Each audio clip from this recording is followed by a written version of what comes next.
अब बात सत्य और तथ्य की। मैं आपको सबसे पहले एक पुरानी कहानी सुनाता हूं, और ये बड़ी पुरानी कहानी आपने शायद सुनी होगी, जो आपने कई बार सुनी होगी, लेकिन एक बार फिर सुन लीजिए आज मेरे साथ।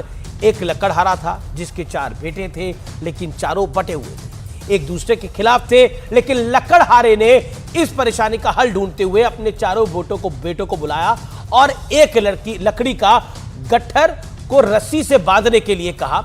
इसके बाद चारों बेटों को बारी बारी से इसे तोड़ने को कहा, जिसमें चारों बेटे फेल हो गए। इसके बाद लकड़हारे ने अपने बेटों को समझाया कि यह एकता की ताकत है, जिसे तोड़ना आसान नहीं है।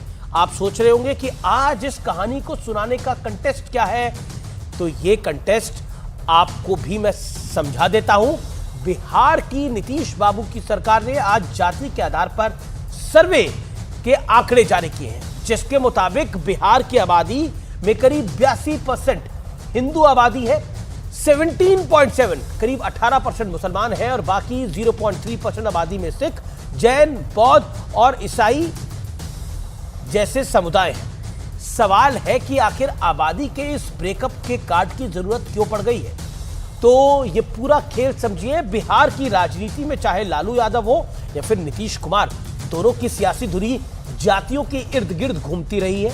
लालू यादव ने MY यानी मुस्लिम यादव वोट बैंक को साधते हुए अपनी पॉलिटिक्स चमकाई, तो दूसरी ओर नीतीश कुमार ने दलित के साथ महादलित का दांव चलकर लगातार अपनी सियासी हैसियत को बढ़ाया।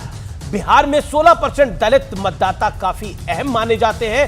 रामविलास पासवान इन्हीं दलितों के सहारे LJP की राजनीति खड़ी करना चाहते थे, लेकिन करीब 18 साल पहले सत्ता में आते ही नीतीश कुमार ने महादलित का ऐसा दांव चला कि लोक जनशक्ति पार्टी की राजनीति छोटे एरिया में सिमट के रह गई।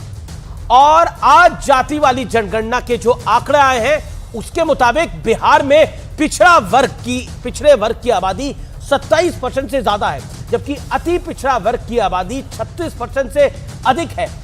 अब आपको सियासत का असली खेल समझाता हूं मैं, क्योंकि बीजेपी पर दशकों से धर्म की राजनीति का आरोप लगता रहा है। तो क्या यह जाति वाला कार्ड धर्म की राजनीति का तोड़ खोजने की एक बड़ी चाल है? क्योंकि अगर एकजुट हिंदू वोट बैंक देखें तो वो अकेले 82% है, यानी ये वोट बैंक जिसके साथ भी जुड़ा उसकी जीत सुनिश्चित है।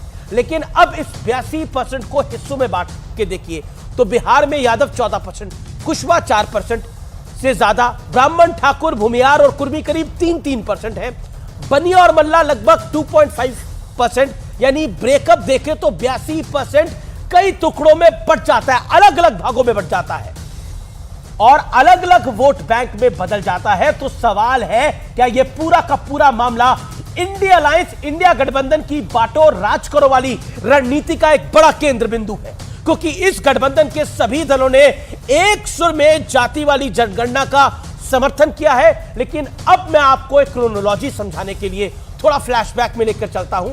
याद कीजिए, कुछ हफ्तों पहले रामचरितमानस को अपशब्द कहे गए, इसे दलित विरोधी बताया गया और ब्राह्मणों को जमकर कोसा गया। फिर इसके बाद सीधे सीधे सनातन को समाप्त करने का ऐलान कर दिया गया। लेकिन यह कहानी सिर्फ मौजूदा दौर की नहीं है। लालू यादव के दौर में एक नारा था जो कि खूब उछला, भूरा बाल साफ करो, यानी भूमियार, राजपूत, ब्राह्मण, लाला यानी कायस्थ। और बात सिर्फ बिहार की नहीं है, यूपी में बसपा का एक नारा बुलंद था, तिलक, तराजू और तलवार, इनको मारो। आगे की बात मैं नहीं कहूंगा। यहां तिलक का मतलब था ब्राह्मण, तराजू का मतलब था बनिया और तलवार का मतलब था ठाकुर, राजपूत।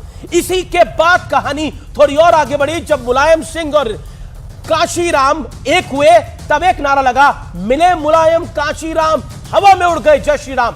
यहां मुलायम और काशीराम के मिलने का मतलब था दलित, मुस्लिम, यादव वोट बैंक का एक साथ जुड़ जाना। तो सवाल है कि एक बार फिर से इतिहास दोहराने की कोशिश हुई है क्या? फिर वोट के लिए या फिर वोट के लिए बंटवारा पॉलिटिक्स का एक खेल खेला जा रहा है? मुझे आगे कुछ कहने की आवश्यकता नहीं है, क्योंकि ये जो पब्लिक है ना, ये सब जानती है, क्योंकि ये मंडल पार्ट 2 भी गिना जा रहा है, यानी ये मंडल पार्ट 2 भी है। फिलहाल आर पार में इतना ही। अगला कार्यक्रम देश नहीं झुकने देगा।